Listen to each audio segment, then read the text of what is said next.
So the Istanbul Protocol really exists to bridge the gap between those state duties to investigate torture and the practical challenges and the information needed to fulfill that obligation. So what the Istanbul Protocol does is it provides normative guidance, particularly on how to conduct a medical legal investigation and document torture allegations. So to summarize this, so the Istanbul Protocol in full is called the UN Manual on the Effective Investigation and Documentation of Torture and Other Cruel, Inhuman, or Degrading Treatment or Punishment. And it's essentially an international instrument based on accepted expertise in the field of torture documentation that provides normative standards and clear guidance on those state obligations I just talked about, how to go about gathering physical and psychological evidence of torture that will be used, that can be used before any court, in court proceedings, also in criminal proceedings, and how to prepare and critically assess medical legal reports, which could be used to self-review your own medical legal reports, peer review the medical legal reports produced by your colleagues, or to also critique state medical legal reports on alleged acts of torture, which may serve to actually dismiss those claims in cases where there's actually substantial evidence in their favor. And also it talks specifically, as my colleagues will discuss in more detail, about the medical and psychological effects of torture. So how to conduct an evaluation and the specific signs and symptoms to look for as evidence of the use of certain techniques. So torture, of course, in itself, I'll speak about this just for a sec, but is a very particular phenomenon in and of itself. It's particularly widespread, the most widespread crime perhaps in the world, and the most universally condemned. And yet, despite being so universally condemned, it's still systematically practiced in at least half of the countries around the world. And in particular, it's a global health issue in that it has very particular long-term physical and mental impacts and very profound impacts upon society. And in particular, it's particularly challenging to address as a crime in that it necessarily embodies a power imbalance between the victim and the perpetrators. In this case, the perpetrator is a state actor. And in that sense, they also, in the stage of investigation, the state actors are the individuals who typically hold all of the relevant evidence in these cases. And also, in addition to that, torture techniques tend to evolve in such a way in that they are made to be practiced in the way that they are the least detectable possible. So they evolve with new technologies in order to be practiced in a way that leaves the fewest possible physical scars. So for those reasons, it's really necessary to have an instrument that provides a collation of the medical and psychological knowledge on the impacts of torture and how to most effectively documented, so that if state actors produce a medical legal report in which they essentially take advantage of the fact that they have a monopoly of most of the information in these cases to deny an allegation of torture, that we can provide a strong counter-narrative report about what we believe the victim may have experienced. And a key, something that really illustrates that purpose behind the Istanbul Protocol is the founding case, or the case that provided the impetus for its creation.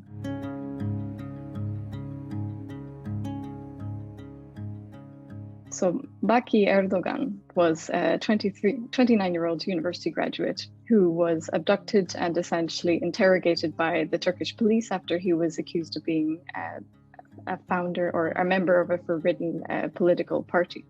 And so they interrogated him for 11 days. After that period, he was brought to a hospital in a coma and subsequently passed away. So he didn't recover from whatever he experienced at their hands.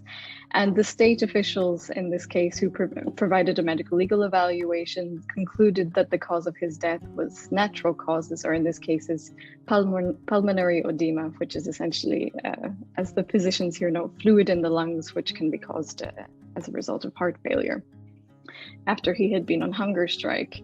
However, whilst his family were preparing his body for the funeral, they found a set of beatings and bruises on his body, which obviously aroused their suspicions as to whether that had actually been the true cause of death. So then the family approached the Turkish Medical Association, who were able to provide an alternative medical legal report, which actually, after evaluating the psychological and physical evidence, found that he had actually passed away as a result of acute respiratory failure, which was in fact caused by multiple traumas and also by shock and torture caused by hanging.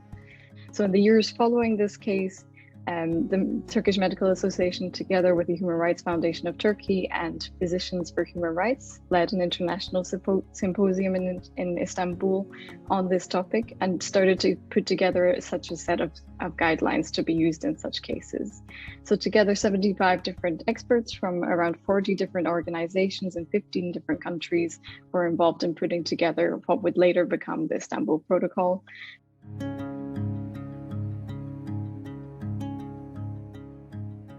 The Istanbul Protocol is, at the end of the day, a soft law instrument. So it isn't actually it isn't in itself a convention or a treaty, in that it hasn't been ratified by multiple states. So it's not technically legally binding. But having said that, it is considered an international point of reference for the standards on how to implement Article 12 of the UN Convention Against Torture, which is the obligation to conduct an impartial and effective investigation into allegations of torture. In addition to that, it's also been endorsed and promoted by a lot of different UN experts, mechanisms and bodies. For example, just after its publication in 1999 by Human Rights Foundation of Turkey, the Turkish Medical Association and others, it was sent to the UN High Commissioner for Human Rights, and who subsequently had adopted it as a UN standard. It's also been recommended for trainings and national implementation by the UN Committee Against Torture, and cited and referenced by the World Medical Association, for example, in the Helsinki Declaration on Ethical Principles for Medical Research Involving Human Subjects. And since that, it has also been, as I mentioned before, essentially referenced and cited and promoted in different ways by most of the key regional and international human rights courts. So the European Court of Human Rights, Inter-American Court, the African Court on on Human and People's Rights, and also various courts at national domestic level, not all of which I can mention here, unfortunately.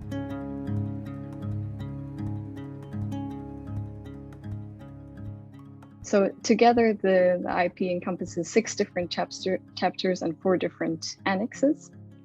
It goes through, as I've mentioned before, a clear and very useful explanation, I find, of the key state obligations under international human rights law and international humanitarian law on preventing and reporting incidents of torture, and how to conduct an investigation, of course.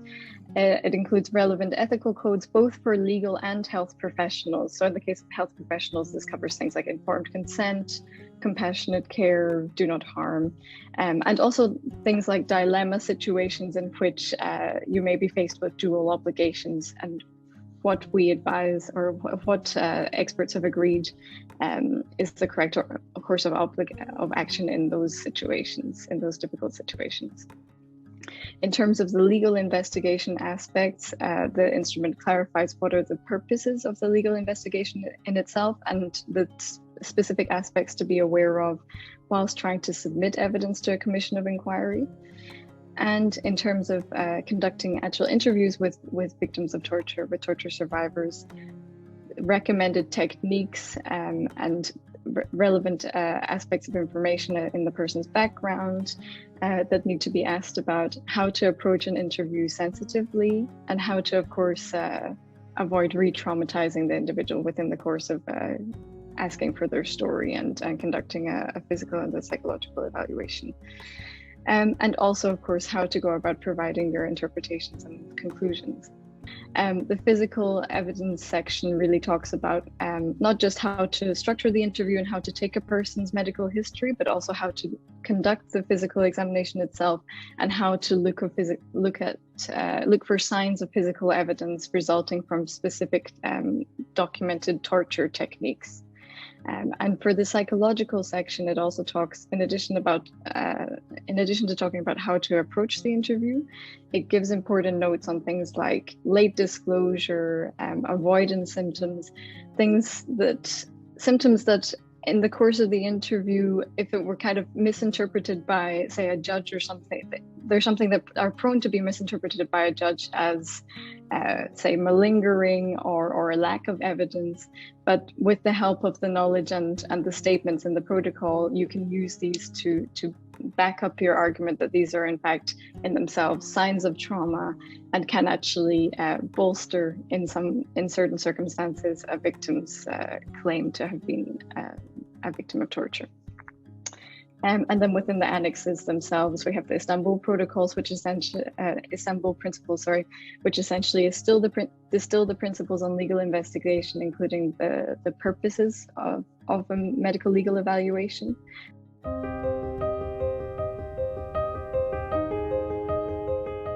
What is important in a documentation is why do we need a protocol? And I just adore this photograph because it describes the human rights situation all over the world, as well as a non-standardized practice, actually.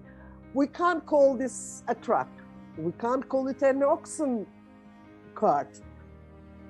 In between, and without any standards. It helps, of course, without any standards, even though when we practice at the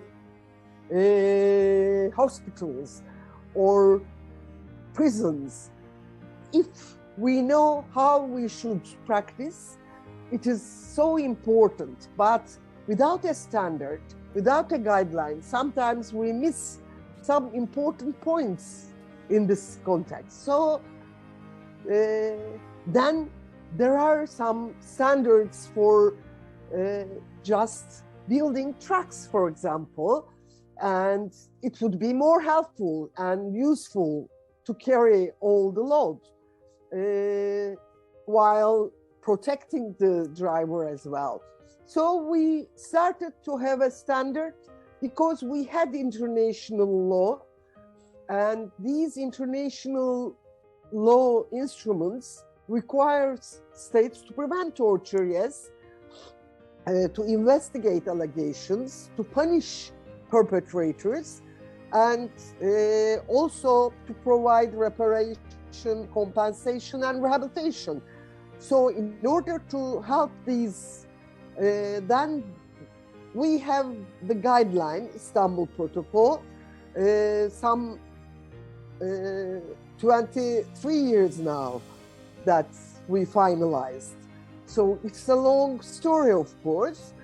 And thanks to Rona, who mentions Baki Erdoğan. Yes, Baki Erdoğan was our case, whom we used Minnesota Protocol for summary executions.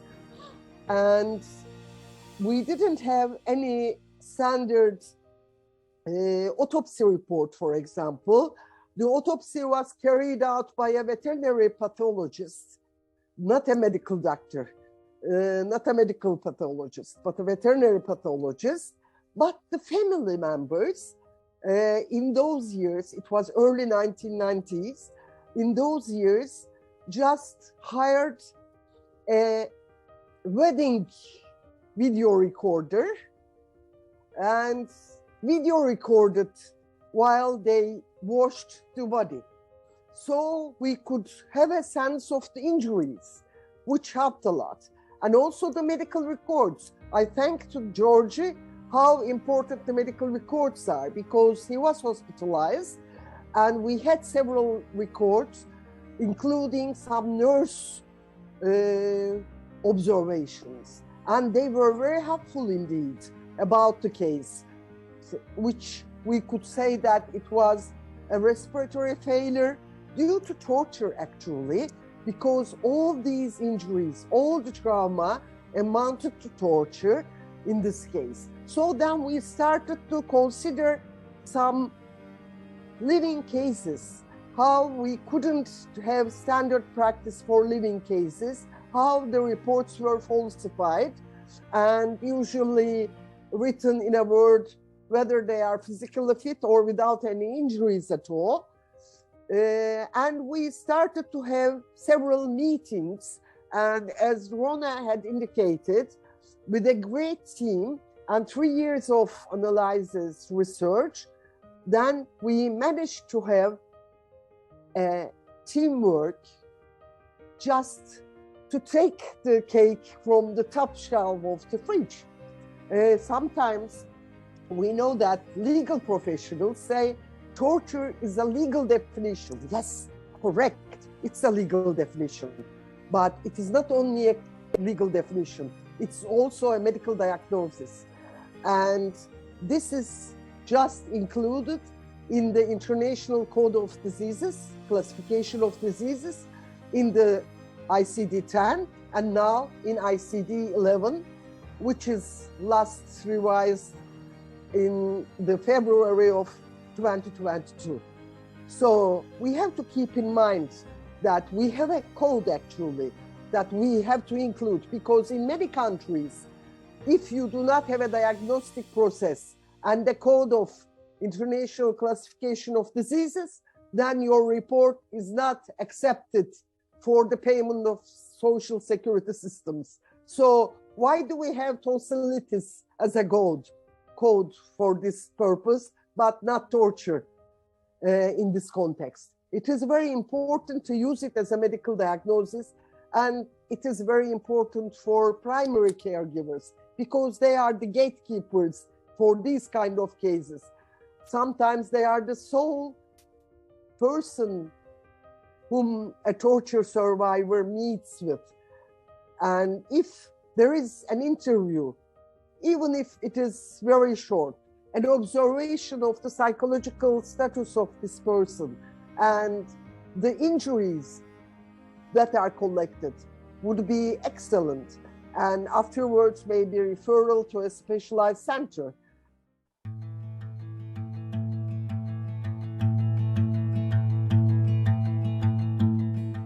What are these clinical considerations to introduce the whole process with the survivor and with your colleagues? What do you have to, how do you have to begin with? First of all, the most important issue is safety and security. So you have to devote extra time to make sure that the person feels comfortable, convenient, and he can relax and devote himself to the evaluation. You have to be aware of necessary precautions and to provide safeguards, as you shouldn't place the survivor in danger, never. The most important advice is that before and during the whole process, you shouldn't seduce the person with fake promises, because the first question on the other side will be that what will be this medical report used for? That will it serve my interest here or there?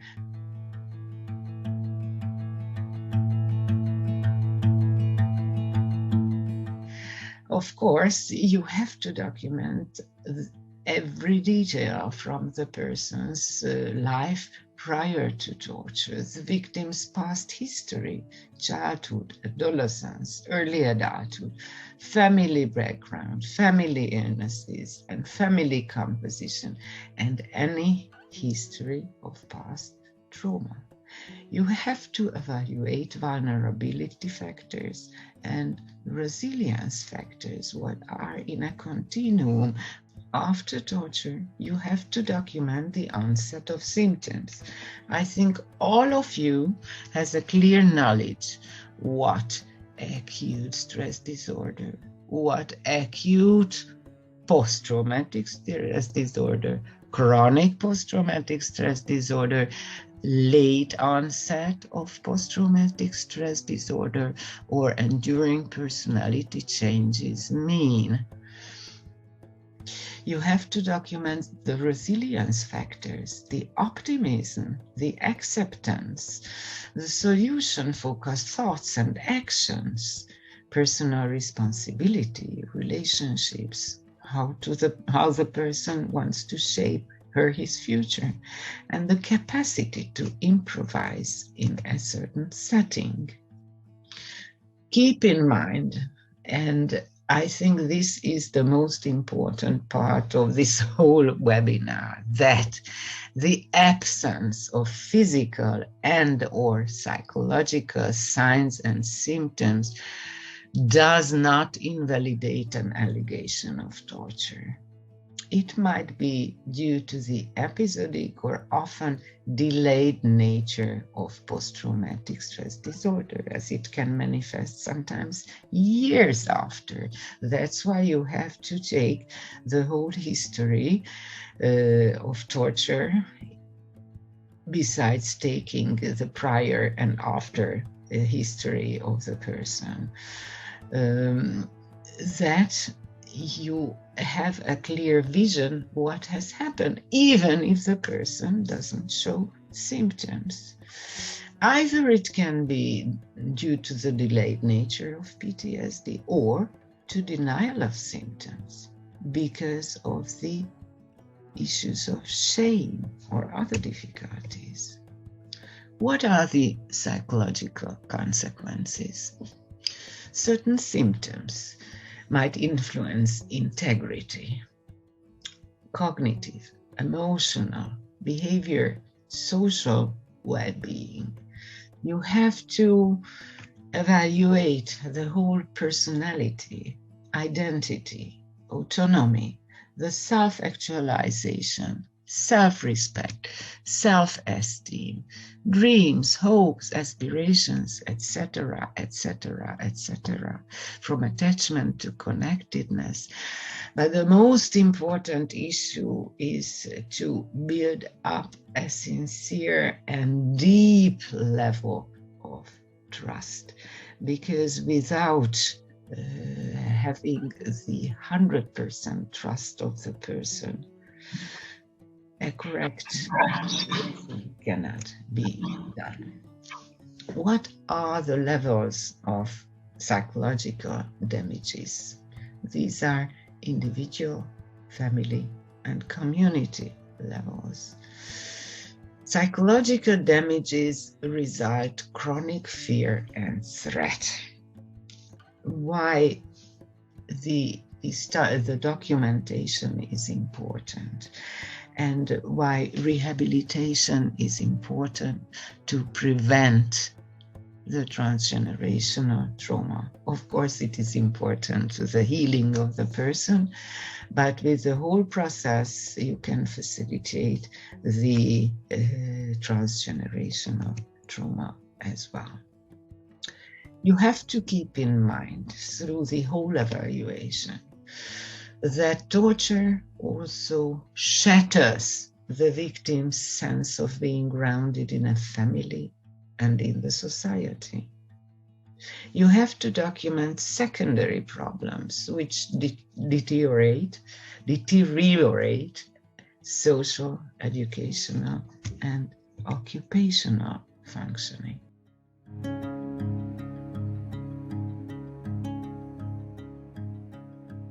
Well, first idea, which I think it's important.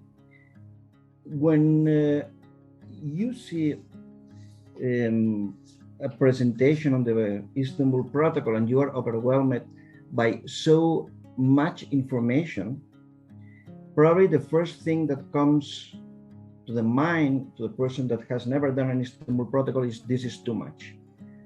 It's too complex, too much information, too many things. Well, my first idea is no, forget. The Istanbul Protocol is just a guideline. You have to take it seriously, but you don't have to take it step by step. The art of doing an Istanbul Protocol is the art of choosing exactly what you need. It's the art of tailoring the Istanbul Protocol to your specific needs. And you just have to keep in mind that for a document to be compliant with the Istanbul Protocol principles, you need two things, just two things. One, comply with the ethical standards, Annex 1. You need that the process is compliant with the ethical standards. Which ethical standards? Very easy. Basically, three. One, take care of the security of the victim. Security is the first and most important concern. You cannot put the victim into risk. Second, confidentiality. You must ensure that you have privacy, that there are no concerns regarding what the person is saying, and that you take all proper measures to ensure that no one that can take reprisals later is hearing, is seeing, whatever. So confidentiality is second issue. Third issue, informed consent. You must explain what's the Istanbul Protocol in a way that the person understands. Second point, that's one. Second point, very easy. You need a document in which you identify the survivor, name, whatever. Second, explain what happened to the survivor, the events, basically in the survivor's own voice. Do not manipulate, do not summarize, do not try to be as loyal as possible to the words of the survivor, quotations. Third, symptoms, physical symptoms, psychological symptoms, whatever you find in the exploration. And fourth, try to see if what the person explains and the symptoms you find can be put in relation.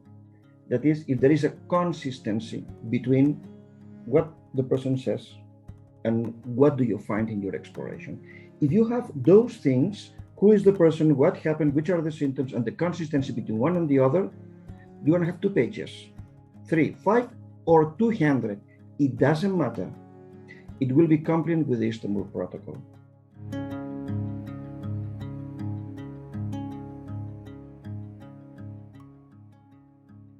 Okay, another important idea. All Istanbul protocols should have a medical and a psychological part. In some countries, there are just pure medical Istanbul protocols or pure psychological Istanbul protocols. That's the trick. A general doctor can make a psychological evaluation, and a mental health professional should try to find someone who at least makes a very basic medical assessment. Why? I give you an example. Let's imagine that a woman has experienced a situation of rape, and then you have a medical examination with someone that is in a hurry and doesn't listen, doesn't have much time, and what makes is basically to look at external marks. And of course, in a rape situation that happened months or years ago, there are no external marks. So the conclusion is, I don't observe any sign, and this is translated in legal terms by the judge as there was no rape, there was no torture. If you have a good doctor that can hear and can go in deeper, perhaps he will try to find some other symptoms, for instance, pain in sexual relationships, so that the judge is confronted with a medical examination with negative findings, a psychological examination with positive findings, and it's very easy to discard the case as far as there is no medical finding. That's the problem of not joining in one single Istanbul Protocol, in which, of course, it's not that you have to be positive in the medical and the psychological, is that both experts agree on a joint final statement. And if there is a positive statement in one of the two examinations, means that the overall Istanbul Protocol is possible.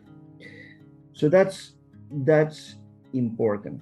And of course, if you are talking about psychological consequences of torture, you expect to be talked about post-traumatic stress disorder, is what everybody knows. That's also an important point I would like to stress. Why post-traumatic stress disorder? And I think that some reflections are important here. First, post-traumatic stress disorder is not even the most frequent consequence of torture. It's the third in frequency. You have in acute reactions, no, but in the middle term, it's depression, chronic depression, it's insomnia and sleep-related disorders, it's substance abuse, it's change in identity, change in personality. So sometimes you have the problem that you need to diagnose post-traumatic stress disorder, and you don't have the criteria. The criteria are quite complex. You know better than me. You have 4 blocks of criteria. You have 5 criteria in each of these blocks. You need to have at least 1 of each block and 2. It's not easy. Sometimes you don't have it, and you say, "Okay, what do? I invent a diagnosis because I need a post-traumatic stress disorder." The judge wants to have a post-traumatic stress disorder. So, post-traumatic stress disorder can be a trap. In some countries, if there is no post-traumatic stress disorder, there is no torture. It's a kind of myth. And in many cases, we don't have it. So it's important to be clear, first, as Lila said, that if there are no symptoms, this doesn't mean that there was no torture. And we will see now what to do when we don't have symptoms.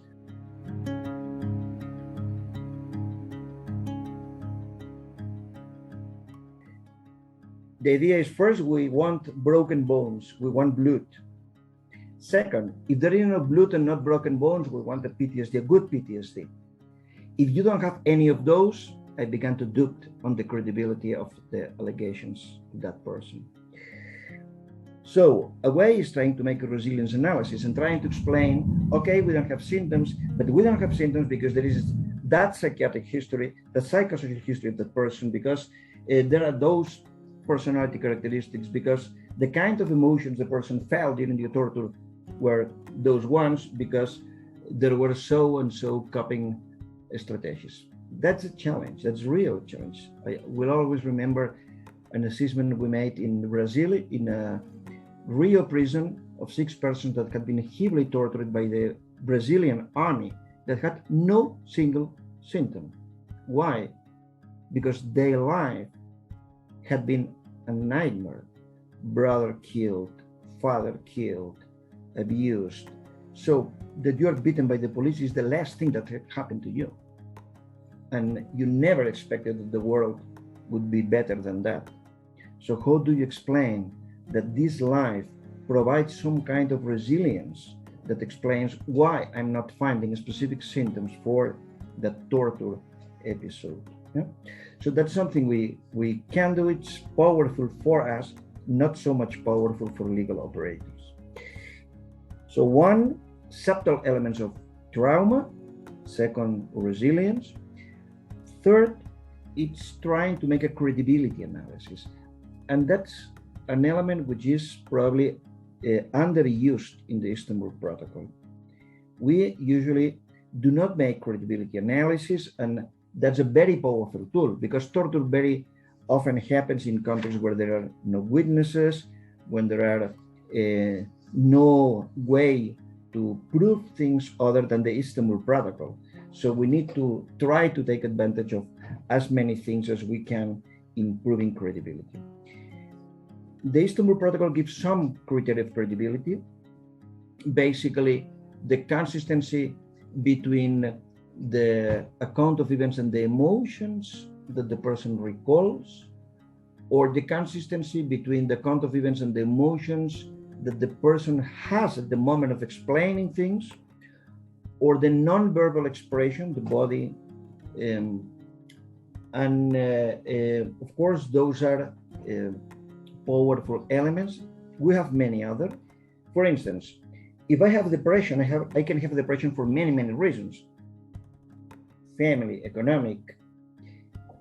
If I have flashbacks in which the cell comes to my mind, if I have nightmares in which I see the face of the torturer, in which I have a panic attack and start a reaction when I go cross the street and I see a police officer, these are very specific symptoms that can be clearly put in relation to the account of events. And that's the strength of the post-traumatic stress disorder diagnosis.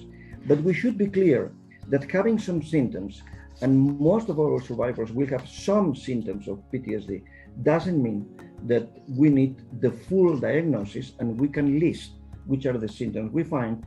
And the important point is that we put them in relation with what happened to the victim. That's the important point, that we are able to put in relation, and this gives credibility to the allegations of the survivor. It's important to be aware, and the legal operators quite often do not realize that there is a low correlation between the severity of suffering and the psychological and psychiatric symptoms. There are persons who endure terrible torture and they don't have almost any symptoms. And there are persons who, in comparison, they had a very short detention. Perhaps they didn't have even a very severe torture in terms of physical torture, perhaps yes, and psychological elements, but they are destroyed by this experience. So this low correlation makes quite difficult the assessment and makes us wonder what to do when we have a person that gives us a credible account of torture, but unfortunately we don't have a clinical, psychological, clinical diagnosis that can support or we can correlate with these events. Sometimes the reason is very practical. In short-term detention, perhaps torture just wants a temporal break of the person for a confession, or and this doesn't leave much sequels. Sometimes because the main symptoms are symptoms that we don't explore, or that are not in our classifications. Shame, guilt, Lila already said that. Shame and guilt are the two most important symptoms, and they are not in our classifications. You don't have any disorder that is linked to shame or that is linked to guilt. It's just a peripheral phenomena of other disorders. So it's difficult to share. It's difficult to put into words. It's difficult to ask for, and it's impossible to diagnose. So how to manage this?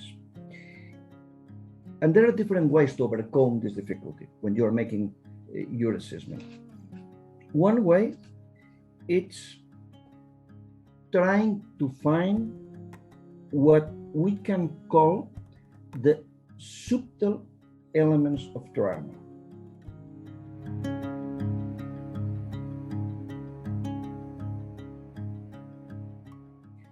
What are the subtle elements of trauma? Trauma as an experience that threats your life, that threats your psychological integrity, changes the way you see life, changes the way you see yourself, self-confidence, self-image, sense of control in life, the way you manage ambiguous situations, meaning of life, the purpose of life or your project of life.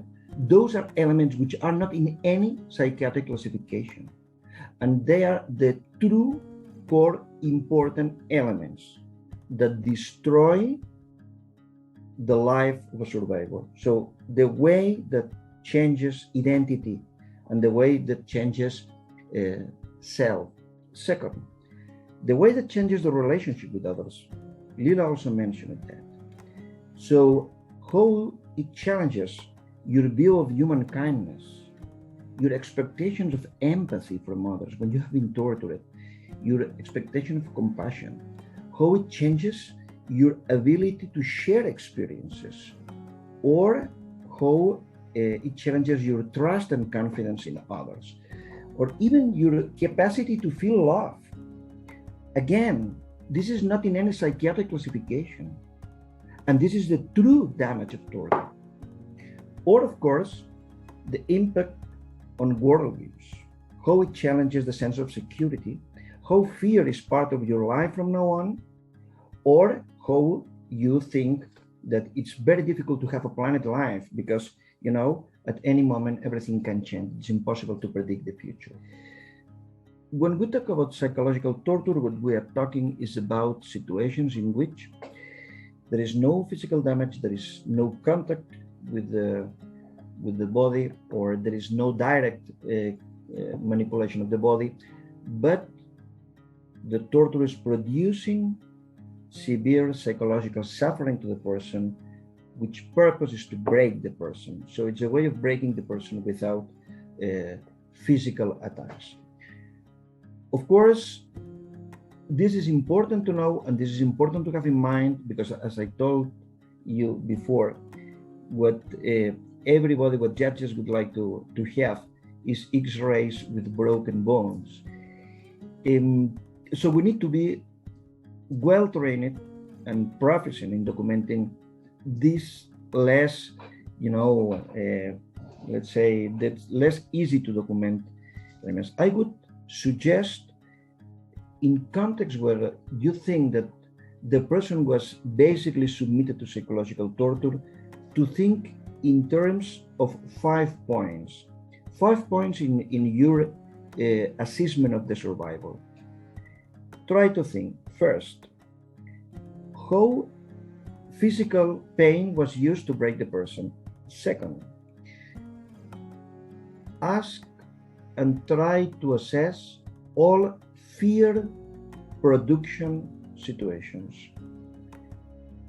Situations in the context, in the way that the torturer can create expectancies of pain, lack of legal safeguards or lack of information, lack of access to family or other sources of. So all the elements in the account of the survivor that suggest fear. Fear and the opposite of fear, which is lack of control. Fear and lack of control are two ways of saying similar things. So which elements of the environment, which elements of the torturing process deprive the survivor of any control on the situation and makes him vulnerable, helpless, and in the hands of the torturer. So use of pain, fear, control. Assess what we call self-conscious emotions. That's humiliation, situations of humiliation. How was that person humiliated? Which situations were? Shame producing situations, and guilt. How was guilt produced in the person? Family is the most frequent way of producing guilt. Threats to family, threats to important persons in the life. And how this challenge identity. Identity is who am I? So how these elements of fear, of control, of self-conscious emotions change the identity of the person, and in which changes identity has changed from the moment of torture. And finally, try to find what I call the breaking point. There is always a breaking point, a point at which a person said, I gave up. I gave up. And how this gave up moment was boiled, how the person lived this breaking point, and what can this show us, tell us, teach us on the process of psychological breaking of psychological torture. Those are very easy elements, and you can apply these to threats, to sleep deprivation, to all these, let's say, non-physical ways of breaking the person, to solitary confinement ways of breaking the person. I think that's important, and as much as we are able to sensitize legal operators that this exists, that this is important to document, and this is also that must be given more value than is given nowadays, we are opening new avenues to help our survivors, the survivors.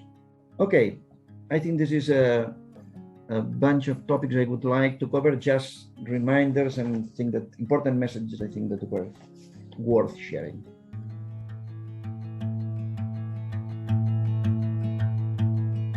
I will try to put forward few points, basically. Importance of a story, because this is something that we need to understand, and this is something that we need to tailor our approach to each individual case. And as Lila just mentioned, this is also the art of the physician. Now I will be speaking as a forensic medical practitioners, and unlike our colleagues, psychiatrists and psychologists, we are more on technical level to understand, because each injury can tell you really a story. And I mean, type of injury, the size, location, and all the features that one can get from these injuries and signs of trauma sustained. So we have to take best of this information, and then to tailor our approach and to see to what extent we can corroborate the story with the medical evidence as such. Not only the one that we gain through our examination of a patient or a client, but also through acquainting ourselves with the medical files, if they are existent in the case. I mean, if the victim has been seen previously by any medical professional. I would like to start this journey through Istanbul Protocol by using this diagram here. And you can see easily that if, I mean, everything depends on a scenario. Sometimes we are facing a really high knowledge of perpetrators of violence and high skills, unfortunately, which basically leave no traces, no physical injury, no physical damage to the body, either on its surface or in structures beneath surface.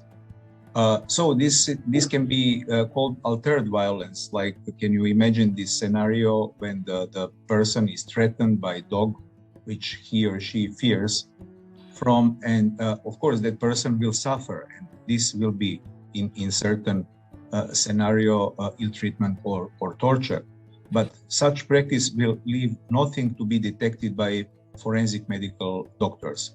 Of course, psychiatrists can make their conclusions on such allegations.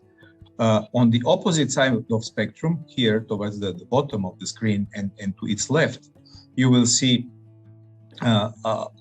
basically injuries which are telling us a lot of stories. Why I'm showing this? Because it is also important, once you are interviewing a victim, to do it in a team. And I would strongly suggest that interview should not be done only by psychiatrists and psychologists. I mean, this is their main pool, but this is very important for forensic doctor to understand the context, because sometimes forensic doctor or practitioner might ask some different and more technical question than psychiatrists and psychologists.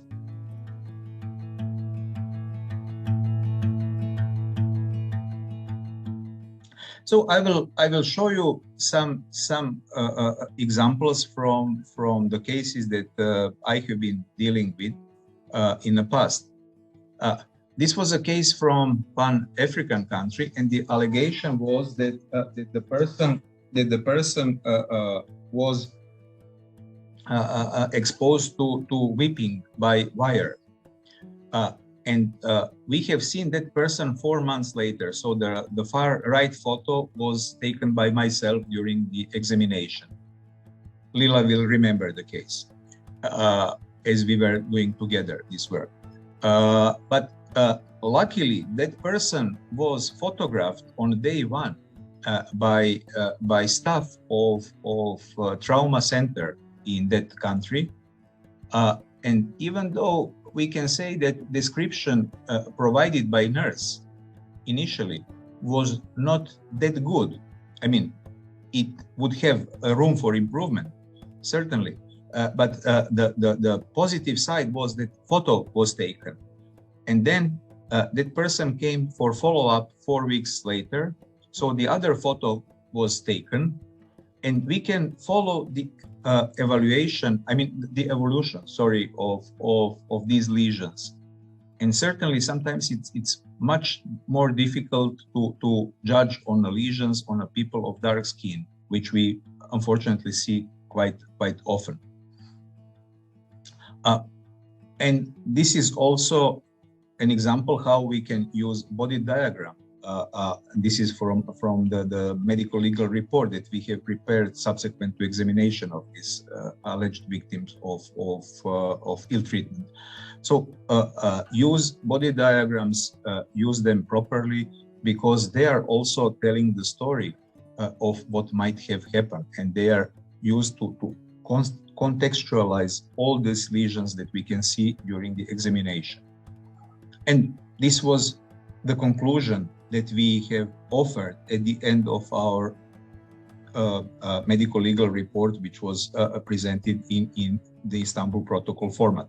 So we reached the conclusion that there is a high level of consistency in the given case, not only because of these lesions, but also assessing psychological findings in that very case. So let me now show you the other case regarding importance of a story. There was a case that I came across in a prison monitoring situation. And the Istanbul Protocol can be used, as you can see, in different contexts, not only in evaluation of cases that are brought up by trauma centers or by prosecutors, but it can be also used in a context of monitoring of places of detention. So I have done that in the past 10 years, being a member of European Committee of the Prevention of Torture, elected in respect of my country. So my membership ceased at the end of last year. So this person, for instance, has been beaten by prison guard as he is sentenced prisoner serving a long-term sentence.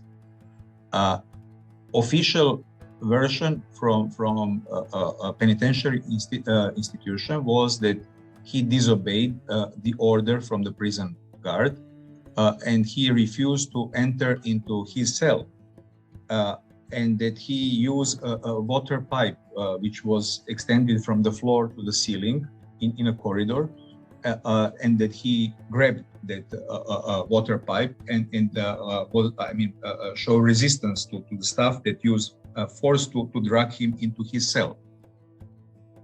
And as he was resisting and disobeying, they resort to use of special means, namely truncheons. So that was the original version. But when I was interviewing this person, so this is what he showed me. He showed the position in which he was forced by prison staff before they start beating him up. And this is the result. So these are extensive injuries that he received in that action. And this is also, again, to see how diagram can be very helpful, because he would not be able to receive such injuries if he would be staying in a position which was officially recorded by prison staff. So these were injuries, and the pattern, overall pattern of injury, allow us to reach the conclusion and to grant, to corroborate his story and to discard the official version offered by prison staff. This is also from my CPT practice, and as this case is published, you will have a link. we have seen injuries in a person who was in a prison on remand and who was a newcomer at the time of our visit. And basically, he alleged that he was taken in a police station in Greece, in Thessaloniki, and he was beaten up in an office. And he also said that he described in many details where that office was on an upper floor in a police station, and from where the object has been taken. And that was a baseball bat on which it was written Schengen. And basically he was asked by police officers if he would like to go to Schengen, which he said yes, because many Eastern European nationals would love to come to Schengen. But that was a trigger for them to give him a Schengen, to beat him, which they did, as you can see. So having that story and this particular type of injuries, we were able to go back to the police station to identify the office, which was described in a very many details. And in that office, this one, behind the door, we were able to find this baseball bat and one on which it was written Schengen. And so this is how you can be creative in this work. Just to put pieces together, and depending on the aim, depending on the aim of the report. So if you have a power as a monitor, then you can also do something which has been done in this example. And I think that I'm coming to end of my presentation, and I would strongly suggest you all to stick and to commit yourself to apply Istanbul principles in documentation. And even though, as previous speakers said, it might be scary to look into a book which has several dozens of pages and instructions, but once you depart in the journey, you will certainly success. And if need be, you always should remember that the IFEG members are with you, and that we can do capacity building trainings, and that you can always come to IFEG members and ask for support and help and peer review and whatever. Thank you very much.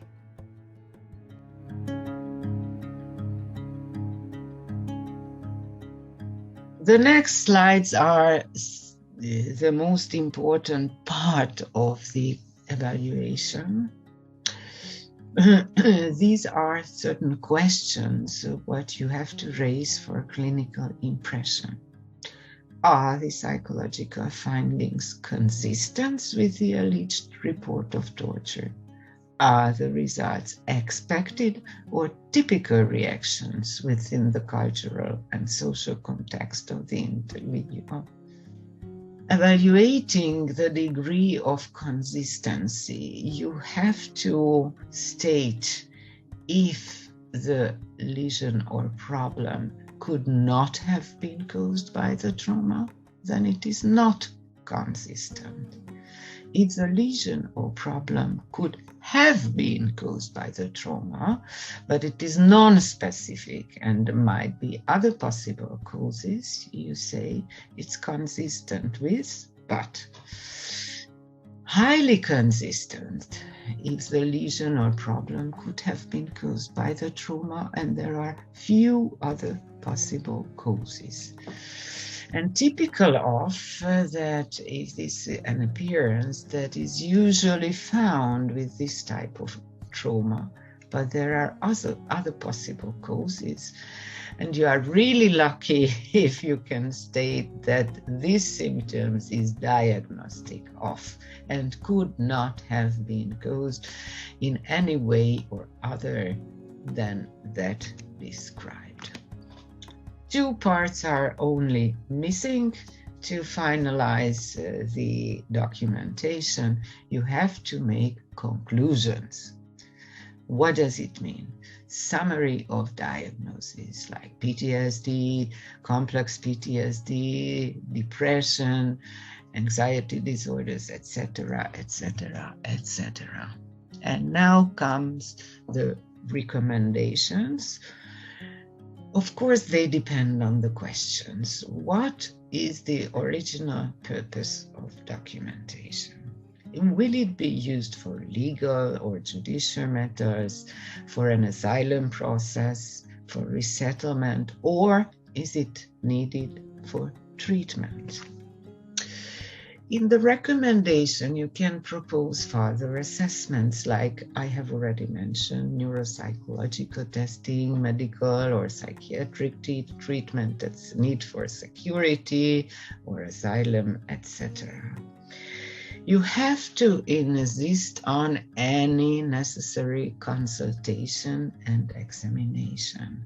Of course, you have to be aware of the local rehabilitation and support services.